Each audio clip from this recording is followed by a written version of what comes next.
नमस्कार. आजच्या या खास विश्लेषणात आपले स्वागत आहे. आज आपण एका अतिशय रंजक आणि तितक्याच महत्त्वाच्या विषयावर गप्पा मारणार आहोत. आपण पाहणार आहोत रायझिंग सन पॅरेंटिंग, म्हणजेच मुलांच्या स्वावलंबनासाठी वापरली जाणारी एक अफलातून जपानी कार्यपद्धती. आता आपण सगळेच कुटुंबातले मोठे म्हणून नेहमीच आपल्या मुलांच्या भवितव्याचा विचार करत असतो, बरोबर? त्यांना सर्वोत्तम देण्याचा आपला प्रयत्न असतो. पण जपानमध्ये मुलांचं संगोपन करण्याची पद्धत खरंच खूप वेगळी आणि प्रभावी आहे. याच पद्धतीला आपण द जपानी ब्लूप्रिंट फॉर इंडिपेंडन्स म्हणतोय. चला तर मग आज या ब्लूप्रिंटची रहस्य उलगडूया. आता साहजिकच एक प्रश्न नक्कीच पडतो आणि तोच या संपूर्ण विश्लेषणाचा मुख्य धागा आहे. तो प्रश्न म्हणजे जपानी मुलं एवढी शिस्तबद्ध आणि स्वावलंबी कशी काय असतात?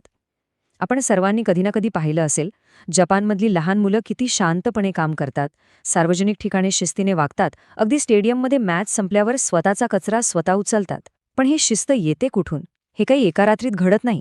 यामागे एक अत्यंत विचारपूर्वक तयार केलेली पद्धत आहे आणि तीच आपण समजून घेणार आहोत.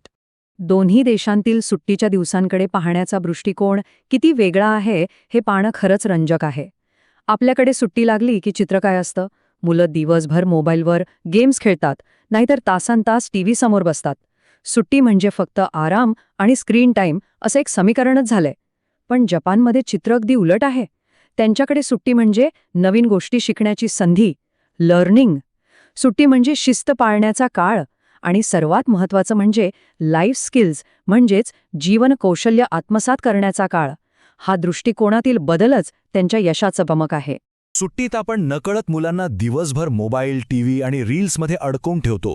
खरं सांगा, हे आजकाल घरोघरी दिसणारं चित्र आहे की नाही? सुट्ट्या लागल्या की मुलांचा बहुतांश वेळ हा स्क्रीन समोरच जातो. पालक म्हणून ही एक खूप मोठी कसरत होऊन बसते. मुलं सतत कुठल्या तरी गॅजेटवर काहीतरी बघत असतात आणि सुट्टीचा तो मौल्यवान वेळ अक्षरशः हातातून वाळूसारखा निसटून जातो. हे कुठेतरी थांबायलाच हवं, बरोबर? तर आजच्या या सत्राची रूपरेषा पटकन पाहून घेऊया. 1. 7 ते 10 वर्षांचा पाया. 2. जपानी मुलांची जीवनशैली. 3. अत्यावश्यक व्यावहारिक कौशल्य. 4. सुट्टीतील आदर्श वेळापत्रक. आणि 5. पालकांसाठी काही महत्त्वाच्या टिप्स. चला तर मग लगेच सुरुवात करूया. विभाग 1. 7 ते 10 वर्षांचा पाया. एक अतिशय महत्त्वाची वेळ. आता हा 7 ते 10 वर्षांचा टप्पा इतका महत्त्वाचा का आहे? कारण हाच तो काळ असतो जेव्हा मुलांचा मेंदू अक्षरशः स्पंजसारखा काम करतो. तो गोष्टी खूप वेगाने आणि अचूकपणे टिपत असतो. याच वयात त्यांच्या कायमस्वरूपी सवयींची जडणघडण होते, स्वतःबद्दलचा आत्मविश्वास तयार होतो आणि सर्वात महत्त्वाचं म्हणजे जबाबदारीची जाणीव विकसित व्हायला सुरुवात होते. त्यामुळे सुट्ट्यांकडे फक्त धम्माल करण्याची वेळ म्हणून न बघता ती मुलांचं भविष्य घडवण्याची एक खूप मोठी संधी मानली पाहिजे. आता इथे खूपच रंजक प्रश्न उभा राहतो. जपानी मुलं त्यांच्या ह्या लहान वयात असं नक्की काय वेगळं करतात? आपण नेहमीच ऐकतो ना, जपानी मुलांच्या शिस्तीचं आणि त्यांच्या स्वावलंबनाचं जगभर कौतुक होतं. मग त्यांची ही सिक्रेट पद्धत नेमकी काय आहे? चला, या जागतिक उदाहरणातून आपल्याला काही शिकता येतंय का ते पाहूया. विभाग 2. जपानी मुलांची जीवनशैली. स्वावलंबनाला प्रोत्साहन. हे जपानी मॉडेल पूर्णपणे स्वावलंबनावर उभा आहे. आता आपल्याकडे बघा, आपण अनेकदा प्रेमापोटी मुलांना सगळं काही तयार देतो. जेवणाचं ताट तयार, शाळेचे कपडे तयार, सगळं कसं हातात मिळतं. पण जपानी पद्धतीत असं अजिबात होत नाही.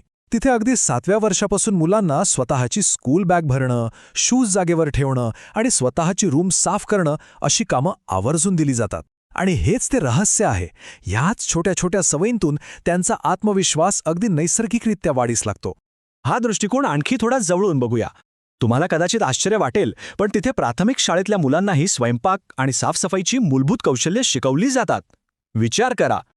यासोबतच त्यांचं झोपण्या उठण्याचं एक फिक्स रुटीन असतं, ज्यामुळे त्यांची एकाग्रता वाढते. आणि टीमवर्क शिकण्यासाठी मैदानी खेळ किंवा कॅम्प्स असतातच. मुलांवर कुठलंही दडपण न आणता ही शिस्तबद्ध जीवनशैली त्यांना अत्यंत सक्षम आणि स्वतंत्र बनवते. विभाग 3. व्यावहारिक कौशल्ये. मुलांना नक्की काय शिकवायचं? आजच्या या आधुनिक जगात मुलांना खऱ्या आयुष्यात उपयोगी पडेल अशी एक टूलकिट देणं खूप गरजेचं आहे. आणि यात सर्वात महत्त्वाची गोष्ट कोणती असेल तर ती म्हणजे तंत्रज्ञानाचा योग्य वापर. इथे आपल्याला डिजिटल साक्षरता आणि स्क्रीनचं व्यसन यातील नेमका फरक समजून घ्यायला हवा. मुलांना अमर्यादित मोबाईलच्या आहारी जाऊ देण्यापेक्षा त्यांना बेसिक टायपिंग, शैक्षणिक ॲप्सचा वापर आणि गुगल सर्च कसं करावं हे शिकवणं ही आजच्या काळाची सर्वात मोठी गरज आहे. या डिजिटल गोष्टींसोबतच आपण त्यांना रोजच्या आयुष्यातली ही 4 अतिशय सोपी कामं करायला नक्कीच सांगू शकतो. पहिली, सकाळी उठल्या उठल्या स्वतःचं अंथरूण नीट करणं. दुसरी पायरी, स्वतःचे कपडे स्वतः घड्या करून ठेवणं. तिसरी पायरी, घरातल्या पाण्याच्या बाटल्या भरणं. आणि चौथी पायरी, फरशी पुसताना किंवा घर आवरताना थोडी मदत करणं. बघायला गेलं तर ही अत्यंत साधी कामं वाटतात, पण ती मुलांच्या मनात आत्मनिर्भरतेची एक अतिशय खोल आणि सकारात्मक जाणीव निर्माण करतात. आणखी एक महत्त्वाची गोष्ट म्हणजे मुलांचं विश्व नुसतं 4 भिंतीत मर्यादित ठेवून चालणार नाही. त्यांना आजूबाजूला छोटी छोटी कामं देऊन बाहेर पाठवणं खूप फायदेशीर ठरतं. म्हणजे बघा, त्यांना जवळच्या बाजारात सोबत नेणं, स्थानिक लायब्ररीत नेऊन पुस्तकं दाखवणं किंवा म्युझियम आणि पार्क्समध्ये फिरवणं. यामुळे काय होतं तर त्यांना वाटतं की कुटुंबात आपलीही काहीतरी जबाबदारी आहे. आणि या बाह्य जगातील प्रत्यक्ष अनुभवांमुळे त्यांच्या निरीक्षण कौशल्यात प्रचंड मोठी वाढ होते. अभ्यासाव्यतिरिक्त मुलांना चित्रकला, नृत्य, संगीत किंवा खेळांची आवड जोपासण्याची पूर्ण संधी मिळायला हवी. आणि हो, इथे खूपच भारी आणि सोपी आयडिया आहे. मुलांकडून एक स्लॅम बुक तयार करून घेणं. या सुट्टीत मुलांच्या आवडीनिवडी, त्यांची स्वप्न आणि खास मित्रांबद्दलच्या नोंदी असलेली ही वही जर त्यांनी तयार केली तर मुलांमधील संवाद कौशल्य अतिशय उत्तम प्रकारे सुधारतं आणि ते स्वतःला अधिक मोकळेपणाने व्यक्त करायला शिकतात. विभाग 4, आदर्श वेळापत्रक, सुट्टीतील परिपूर्ण दिनचर्या. बरं, आता हे सगळे महत्त्वाचे मुद्दे एका दिवसात बसवायचे कसे? तर हे वेळापत्रक बघा, हे अगदी सोपं आणि संतुलित आहे. सकाळी थोडा हलका व्यायाम आणि फक्त 30 मिनिटे अभ्यास किंवा वाचन. दुपारच्या वेळी घरातली छोटी कामं, स्वतःचे छंद आणि थोडा मर्यादित स्क्रीन टाईम. संध्याकाळी मैदानावर मनसोक्त खेळणं किंवा सायकलिंग. आणि रात्री कुटुंबासोबत बसून दिवसभरातील गप्पा, उद्याचं प्लॅनिंग आणि लवकर झोप. हे रुटीन उत्पादकता, मजा आणि विश्रांती यांचा एकदम परफेक्ट समतोल साधतं. विभाग 5, पालकांसाठी काही अतिशय महत्त्वाच्या टिप्स. हे सगळं रुटीन आणि सवयी यशस्वी होण्यासाठी आधी आपल्या मोठ्या माणसांच्या वर्तनातही थोडा बदल होणं गरजेचं आहे. कारण मुलं हे नेहमी मोठ्यांचंच अनुकरण करत असतात.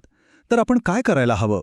मुलांनी छोट्या छोट्या गोष्टी केल्या तरी त्यांचं मनमोकळं कौतुक करा, वेळापत्रकात सातत्य ठेवा आणि सर्वात महत्त्वाचं म्हणजे त्यांच्यासोबत दर्जेदार वेळ घालवा. आणि काय टाळायला हवं?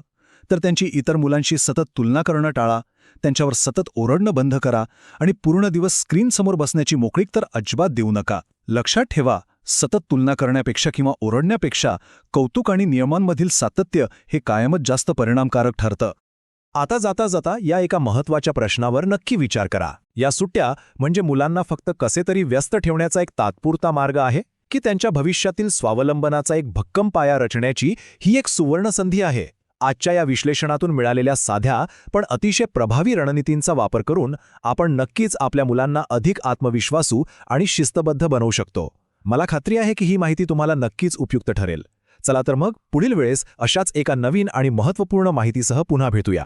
तुम्हाला अजून कोणत्या विषयावर व्हिडिओ हवा असल्यास कमेंट करून नक्की सांगा. आणि अशाच व्हिडिओसाठी लाईक, शेअर आणि सबस्क्राईब करा. भेटूया पुढच्या व्हिडिओत.